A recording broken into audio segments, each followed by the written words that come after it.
Welcome back to Page Break Podcast with Rich and Brian. We're the co-owners of Genesis Publishing House, and we have one of our new authors, Terry McCabe, on with us today. We're excited about a great show and chat with him a little bit about his book. I'm going to kick things over to Brian, and he's got a few questions, and we're going to get things rolling. Good to have you, Terry. Thanks, Rich. Terry, great to have you here. For those of you who don't know much about Genesis Publishing House, we typically, we focus on, if you look at our website, it's faith, family, and freedom. That's pretty much our go-to as far as most of the authors that we work with. And it's a really cool experience when we get to combine that with another passion of mine and Rich's, which is sports. This book is pretty much focused around New Mexico Lobo basketball. Terry is taking a really deep dive into the history of the program. It starts back in the right around 1900, to be exact. You know, he's put together this remarkable history, for Lobo fans to read about and hopefully really bring a lot of attention to the program. And based on what I've seen, I cannot imagine a New Mexico fan not enjoying this book. So, Terry, thanks for being here. Let's just kind of start off with asking. Obviously, your passion for Lobo basketball is what garnered for you to do all this. It's your, like you said, I think when we spoke, you started back when you were a kid, 10, 12 years old. You were a fan, and you've been engrossed in the culture ever since. But just kind of give the audience a viewpoint of how this all came together, and you deciding to write this book. Okay, thanks.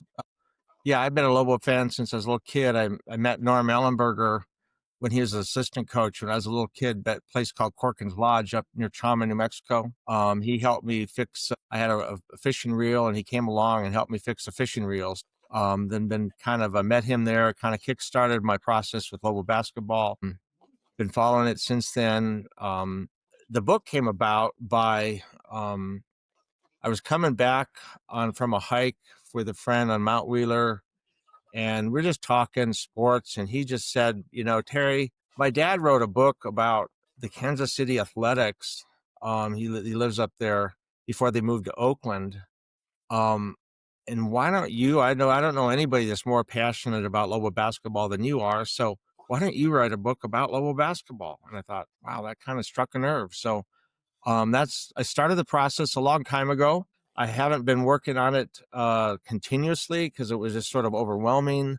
But some of the things that I did early, I guess this was years ago, was I was able to, one of the concepts I had was if I could interview the head coaches. So I thought, that would be a great starting point. So I kind of targeted, and I tried to contact, and I did contact the head coaches that have led UNM basketball over the years. And I've ended up interviewing 10 of the head coaches. From the most recent coach, Eric Olin is a current coach that Richard Pitino just coached. He moved on to Steve Alford, going back, Richie McKay, Fran Fascioli's with ESPN now, Dave Bliss, even Norm Ellenberger, he's well known, Gary Colson. So I've had interviews to personally interview those, get their takes on the era. And so that's been a special experience. Yeah, for sure. Like we were talking before the interview, you're, I think you and I started talking about this a little over a year ago, as far as, getting serious about, publishing the book. And, it is coming toward the end here where it's about ready for release. What kind of excitement in your mind, like, from, beginning stages, writing or typing, I guess I should say, those first few, pieces of information to, the culmination, the finish line, like what has been some of the emotion from beginning to end from your standpoint? So obviously early on, it's just been sort of overwhelming at certain points because it covers a lot. It covers, a lot from 1900 to present. But, it's just been a great experience talking to the coaches, putting the information together. It's sort of like if it was a game, if I were to describe it as in terms of a basketball game, it would be more of a grind out process. You just got to get it done. But it's been really special when I talk and interview people. And I'm just really thrilled to get to the point where I'm thankful that I'm finally getting to the point where I can finish it, and hopefully it'll be an interesting book for Lobo fans. Yeah, that's awesome. One of the things you mentioned to us just here in the conversation before we got on was the passionate fan base at New Mexico. And Brian and I, we root for a team that has a fairly passionate fan base. Indiana University, I grew up in Bloomington, went to Coach Knight's camps, and, Coach Knight, like Norm Ellenberger, it's a pretty well-known name. And so one of the things I wanted to ask you about, just because it's such a big part of my life, is the nostalgia surrounding that first, love affair with Lobo basketball. I mean, I still to this day when I watch IU play, which I watch every single game, as sad as that's been for the last few years, but hopefully this year things are changing. Um, I think back to my dad, my grandpa, all those great memories. My grandpa had a foam brick that he threw at the TV every time he felt like the official made a bad call, which was regularly throughout the game. My grandma never finished the game. She got into the, 6 minutes in, then she just went upstairs to wash dishes because she couldn't handle the stress. The book, we're excited about that, but I wanted to hear you talk just a little bit about kind of those first formative years as a fan and kind of what that experience was like for you. What memories do you have surrounding that experience? When I was a kid, I remember back then we would listen on the radio. If didn't go to the game, it was KOB back then. Mike Roberts is a well-known sportscaster, and my earliest memory was listening to a game where the Lobos were playing their arch rival New Mexico State Aggies, and came down the last second, and Petey Gibson hit a last second shot to beat the Aggies, and it was said to be the most loudest noise in the pit in history. So that's sort of my earliest memories. And then I grew up, and I used to, when I went to UNM, I was in the student section, and so we were. Lobo fans are just passionate here. I mean, we don't have a major league sport. Lobo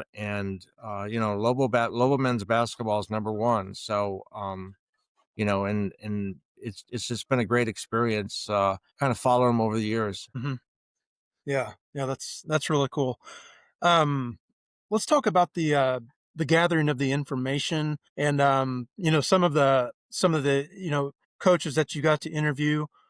Uh, were those experiences kind of what you expected? Did you get some different, sometimes when you may see someone on TV or listen to them being interviewed, or maybe, just watching them in passing, coaching, things like that.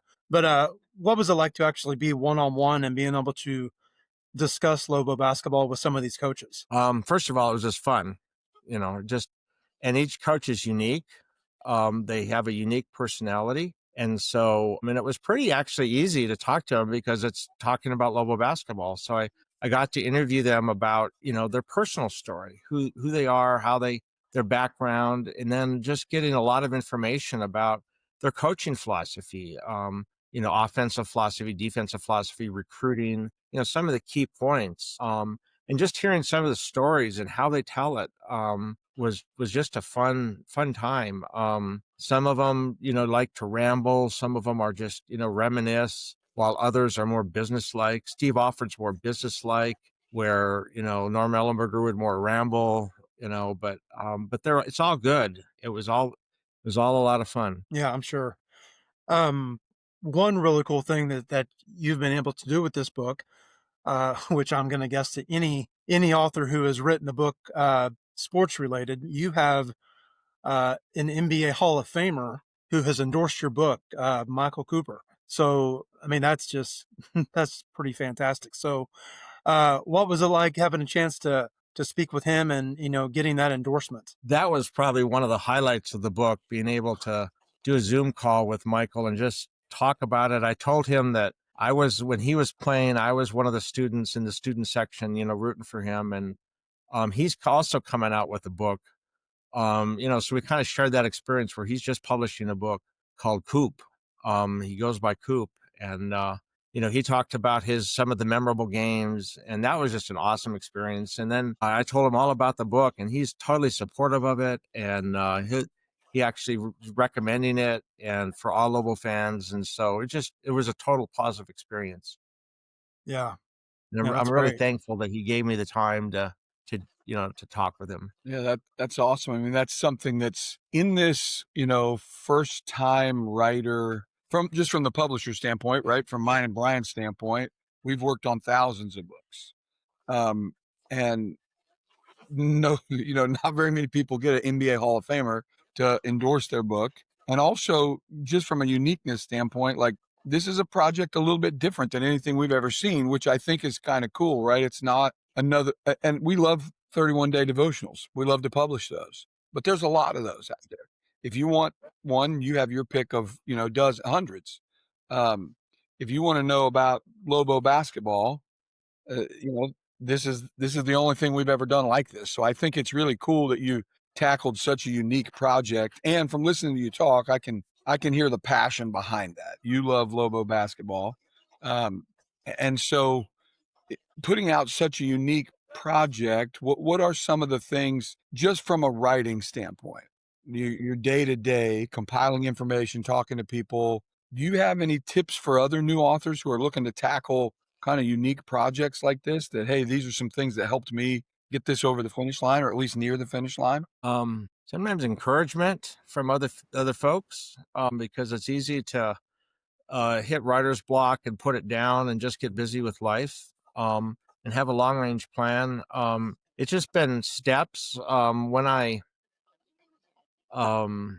was able to, I was putting a lot of things together, but then I asked people for their thoughts of getting advice as far as these are my ideas. How does that hit you?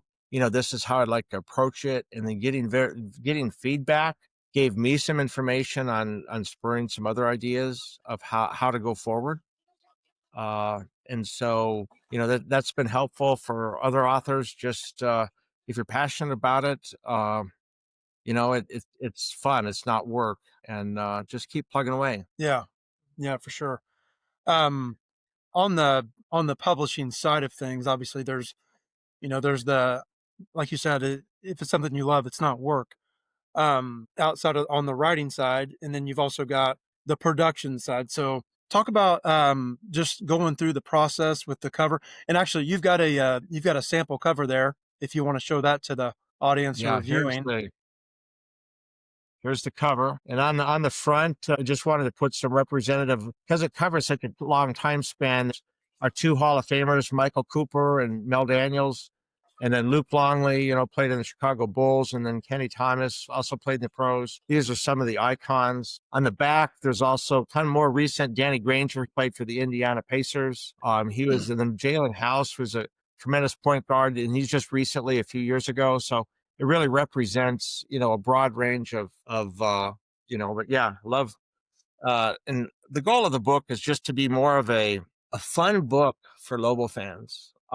Interesting read. I've run from some friends, where I call them my Lobo buds, and I say, hey, I'll write something and please read it. Give me a critical background. Do I need to shorten it? Do I need to, and they've given me good feedback, and I just want it to be an interesting read, a fun read for Lobo fans, where it's not a book that you have to read it front to back. It's something where you can just jump in and say, oh, okay, Norm Ellenberger, I remember him. Okay, and I turn to his era, and then he can just go through, okay, here's a coach's story. Okay, this is how he grew up. This is how he got into coaching.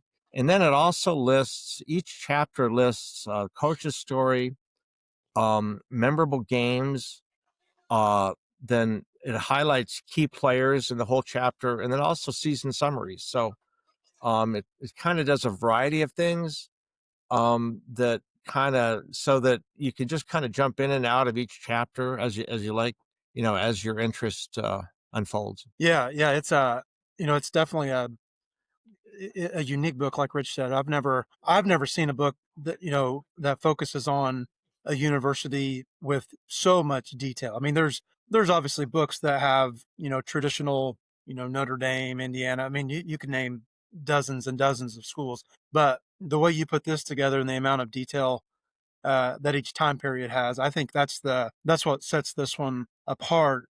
And like you said, you don't necessarily pick it up and have to read. Well, let's start with page 1 and let's go to page, I don't know the exact page count, 300 something. But you don't have to read it like that. It's almost like and I'm going to jump into this segment here in a second, but it's almost like the Bible. You don't just when you pick up the Bible, you don't necessarily start Genesis 1:1 and then finish the last chapter and or the last verse in Revelation. Could just be certain points or stories, time periods that someone's looking for from a biblical standpoint, and from a Lobo standpoint, that could be the same thing. Maybe it's a fan that's reminiscing when they were a kid and they remember, like you Exactly. said, you're in the student section, you remember a certain time period, a certain game, a certain coach.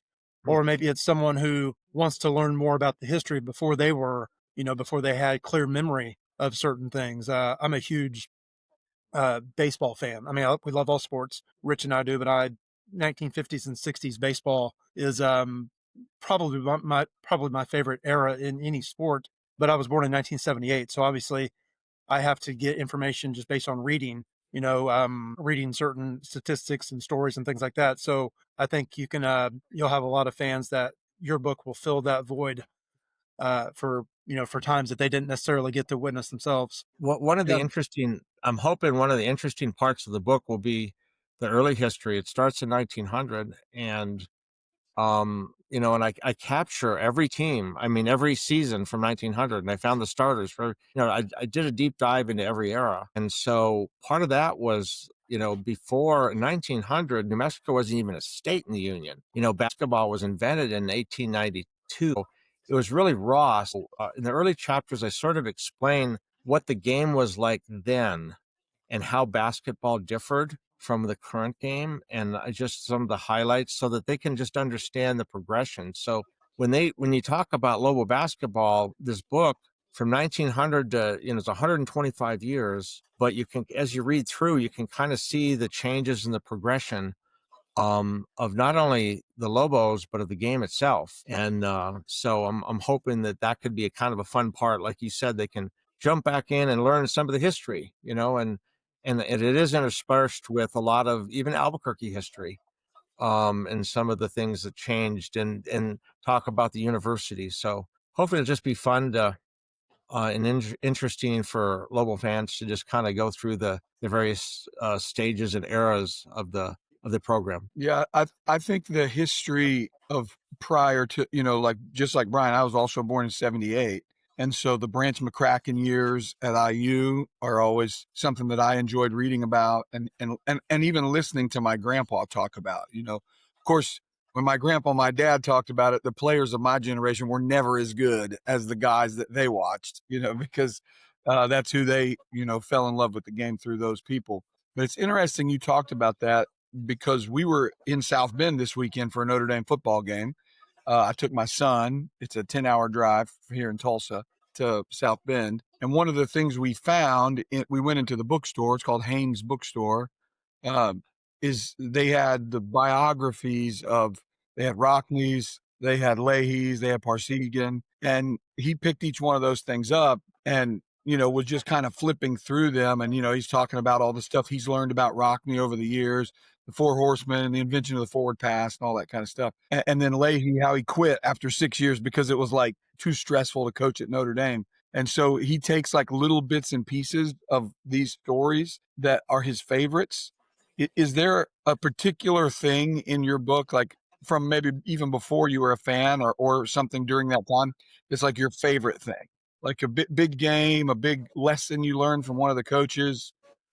Is there anything that just sticks out as this is the pinnacle of my Lobo fandom? Wow, there's so many of them along the way. I just guess if I were to, um, one of the things that probably that they call they call it Lobomania, around here. Just people are so passionate about it. And if I were to pick one game that started Lobomania, that was the kingpin turning point, it was probably when Bob King was coach, and when the Lobos made the finals of the NIT back in '60. 4, I think it was.